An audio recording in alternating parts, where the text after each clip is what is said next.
Hello and welcome sa ating unang vlog. Ang vlog na ito would be dedicated for learning Korean. Bale, tuturuan ko kayo paano magbasa, magsulat, and makinig ng Korean. Sabi nila dati, mahirap daw mag-aral ng Korean, pero yun nga rin, akala ko dati mahirap, pero nung medyo tumagal-tagal na, madali lang pala. Tapos, a little bit of background about myself is that nag-aral ako ng Korean for about 4 years. Bale, yung una kasi nag-aral ako ng self-study lang gamit yung Talk to Me in Korean and other resources. Bale, sa Talk to Me in Korean, napakaganda dun dahil may PDF sila with podcast. So, may guide ka habang nakikinig ka ng podcast, which is easier to understand kung gusto mo mag-self-study. After nun, nag-try ako mag-enroll sa Learn Korean PH kasi gusto ko ma-experience naman yung formal na studying sa Korean language natin. Then, after ko mag-Learn Korean PH, nag-enroll ako sa Korean Cultural Center of the Philippines since gusto ko medyo mas mag-level up ako since mas intensive yung pagtuturo nila doon.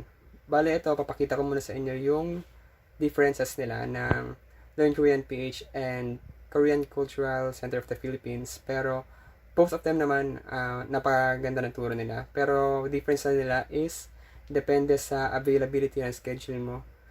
Kung busy ka, bale, dun ka sa Learn Korean PH. Pero kung medyo maluwag naman schedule mo, dun ka sa Korean Cultural Center of the Philippines. Pero right now, hindi sila operating since nasa COVID tayo and nag-expand pa sila.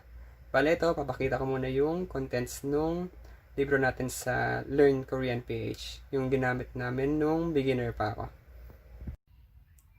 Ayan, ito yung itsura niya. Yan, mga basic stuff natin. Madali lang siya matutunan actually. Pero preview ko lang sa inyo yung mga nasa basic nila. Sorry. Yan. Yan. Yan yung sa beginner nila. Okay.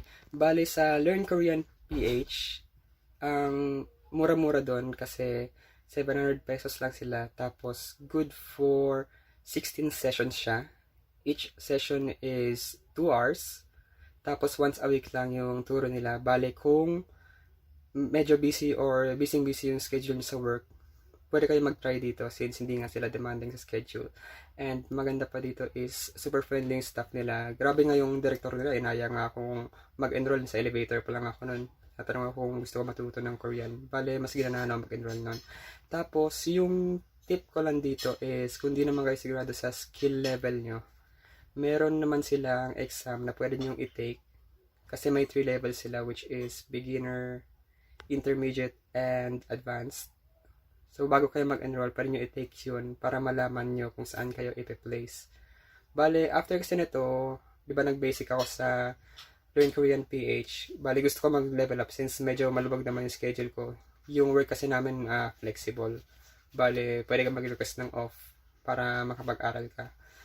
So, pagka-enroll ko sa Korean Cultural Center, mas marami ako natutunan kasi doon is 72 hours yung 2.5, malaking tulong yun. 2.5 is kasama na yung 2 books. Yung isang book is for workbook. Yung isa is yung lessons talaga. Bale, yung sessions nila is 3 hours per session. Tapos twice a week. Bale, sa isang buwan, maka-8 sessions ka. So, marami ka talagang matututunan. Pero, advice ko lang doon is maganda kung mag-self-study ka habang nag-aaral ka pa doon kasi napakabilis ng pacing. Dapat ma-retain mo yung last na natutunan mo dun sa last meeting nyo. Bale, ito yung ginamit naming books. Nag-aral kasi ng elementary 1, tsaka elementary 2 doon, and conversational Korean. Bale, yan yung elementary 1. Elementary 2, ayan, workbook natin, tsaka yung yan, workbook tsaka lecture. Tapos, nag-aral din nga ng conversational doon. Ito naman yung gamit naming book. Yan. Tapos, preview ko lang sa inyo yung contents ng book kasi maganda talaga yung books na to. Ayan sila.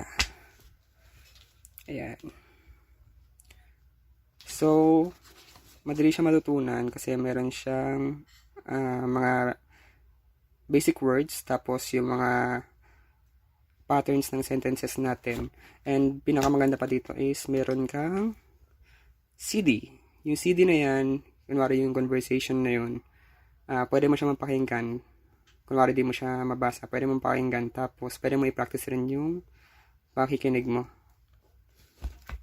Ito naman sa workbook, ayun nga, since workbook siya, parang sa mga assignment natin siya.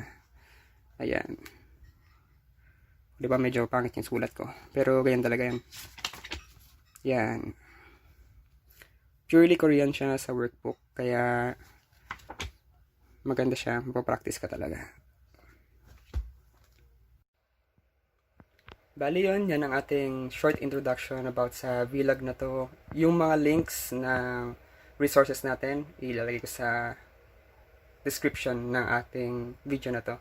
Tapos sa next vlog natin is tuturuan ko kayong paano magsulat at magbasa ng vowels and consonants sa Korean. Ayun, kitang-kita tayo sa susunod na vlog. Bye-bye!